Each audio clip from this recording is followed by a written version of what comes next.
Saya ingin memulai dengan cara melihat kehidupan dengan yang sangat sederhana dulu.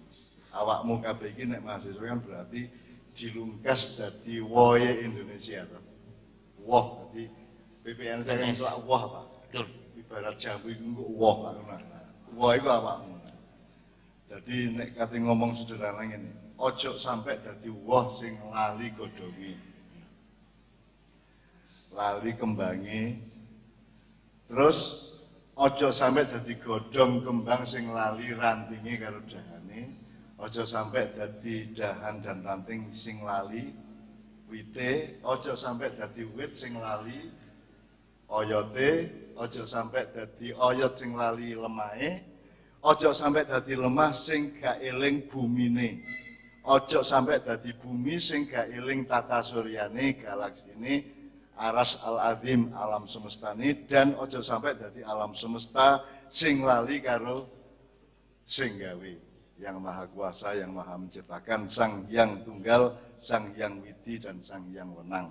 Allah al-khaliq, al-bari, al-musawwir, gitu ya. Jadi kayak mang ono selawatan Banjari ya, itu kan tanda bahwa awakmu sebagai godhong gak lali wite. Sebab seluruh benda-benda di alam semesta ini Pak Eko, itu yang paling tinggi kualitas dan derajatnya itu namanya cahaya atau nur. Nur ya, nur. Jadi Allah pertama kan menciptakan piar ono cahaya tuh. Cahaya itu kemudian disebul oleh Gusti Allah, terus munyer-munyer, terus ada yang memadat menjadi galaksi-galaksi. Aku takon, ono pirang galaksi di alam semesta. Sing awakmu ngerti. Berapa galaksi? Andromeda, Milky Way, Bima Sakti, apa meneh? Ono piro? Sing Anda kenal angkat tangan.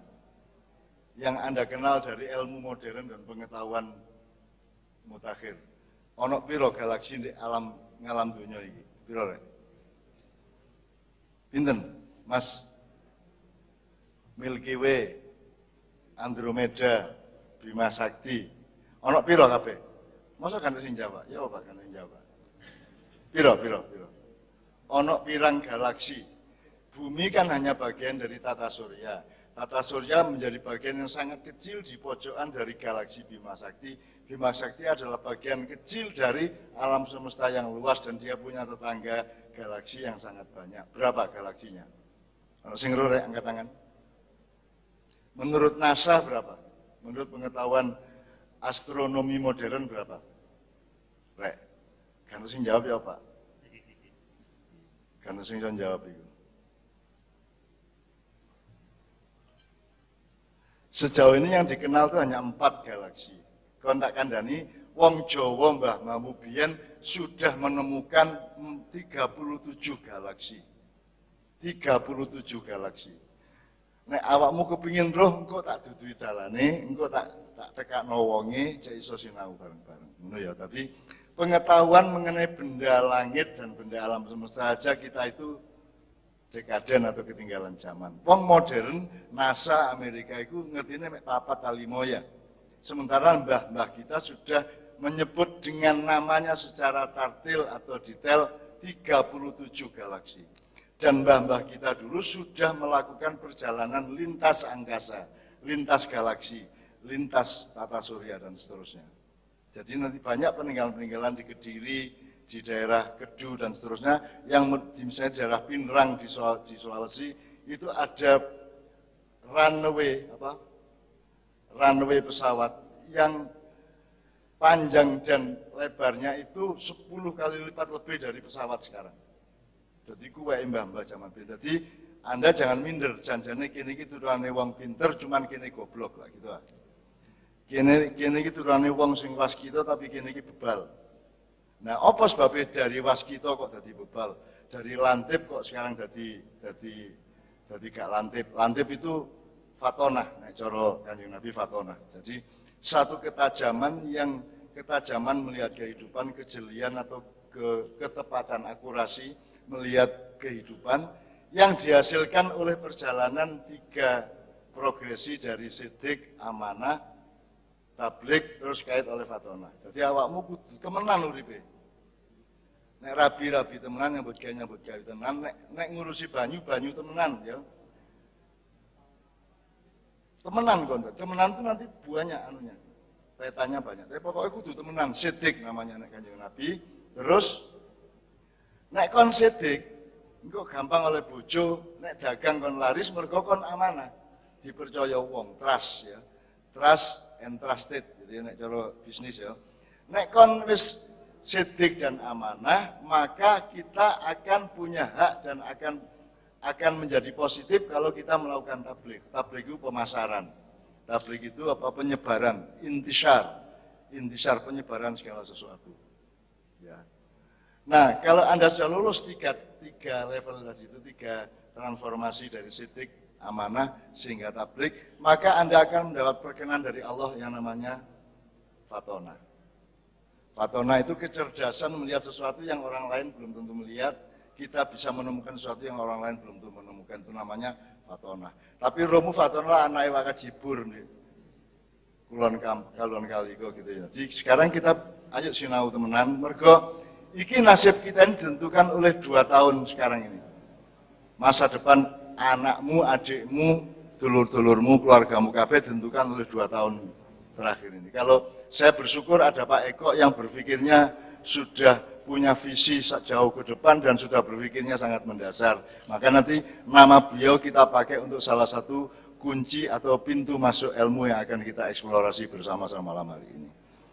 Beliau tadi sudah cerita mengenai betapa makmurnya, betapa kaya raya Indonesia. Kau tak kandani? Kan 2/3 dari Pak Eko, 2/3 Nusantara ini kan segoro ya, Rek. Kon tahu krungu riwayatnya. Jadi suatu hari Gusti Allah itu nyeluk Jibril ini Bil. Nggih, enten napa Gusti gitu. Celun kanca-kancamu kon nggawa ember. Kon njupuk ember.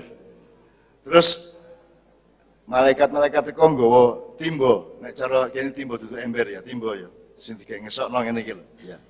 Terus karo Gusti Allah disebul dileboni kesejahteraan. Kesejahteraan itu kan global, macam-macam.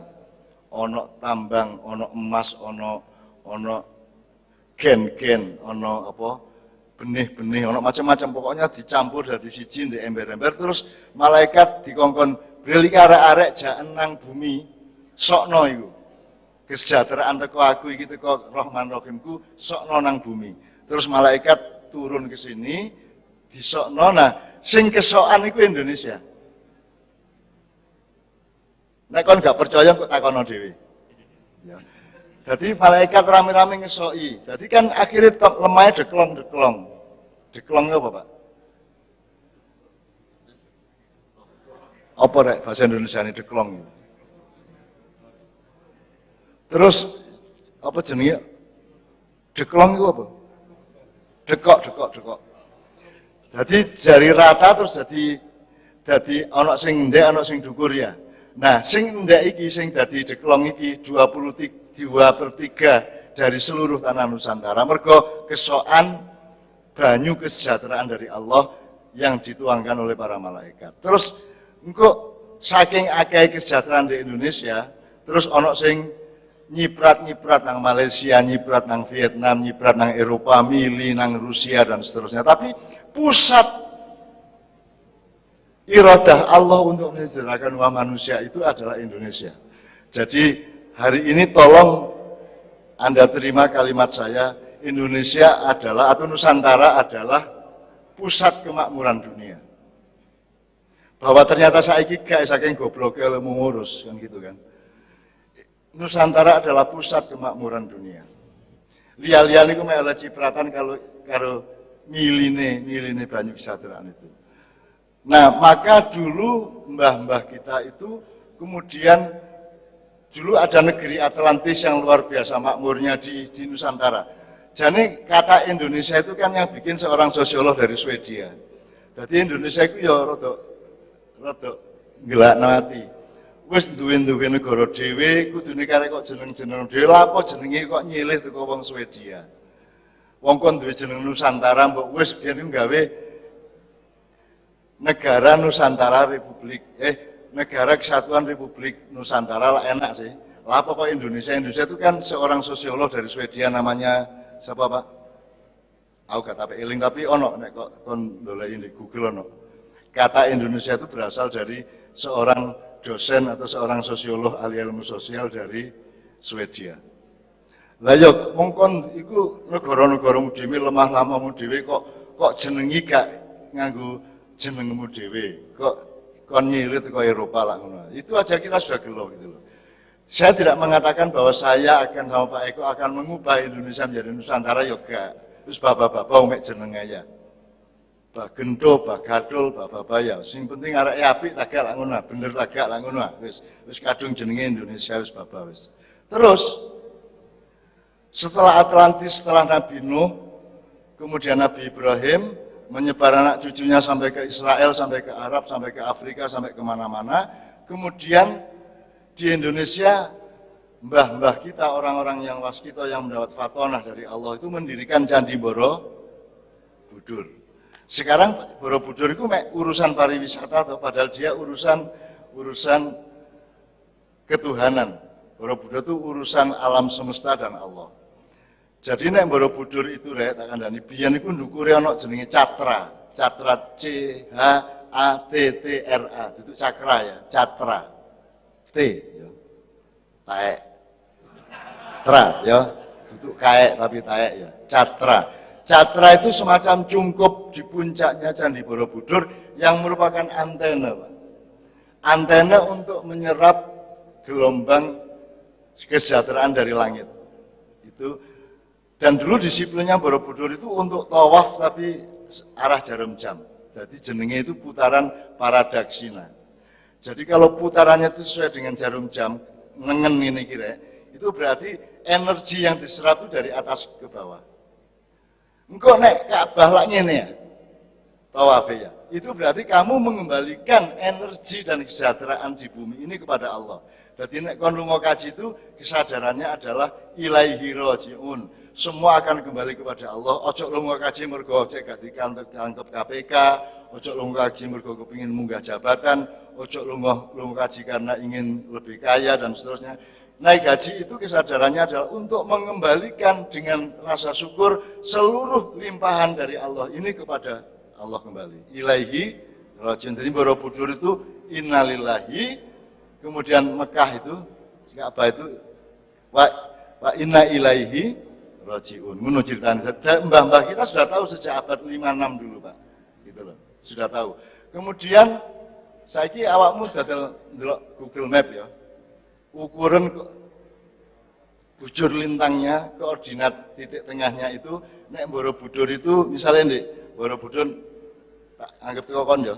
Borobudur ndek kene.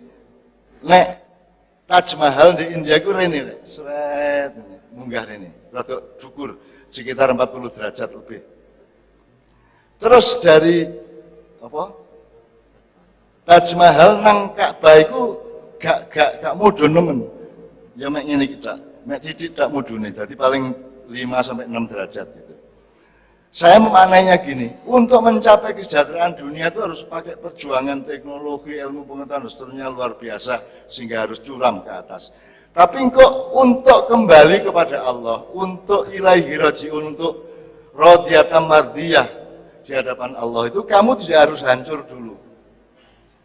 Jadi tidak harus curam ke bawah. Awakmu sugih bareng ngono mlebu swarga ya iso. Awakmu dadi pejabat tinggi bareng mlebu swarga ya iso. Jadi tidak harus hancur dulu. Nah, Indonesia ini punya kecenderungan untuk hancur dhisik kait insaf gitu. Oke. Itu nanti kita akan perjelas antara rute antara Borobudur, Taj Mahal terus nang Ka'bah. Ka'bah itu mengembalikan seluruh limpahan dari Allah ini kepada Allah kembali. Ilaihi rajiun.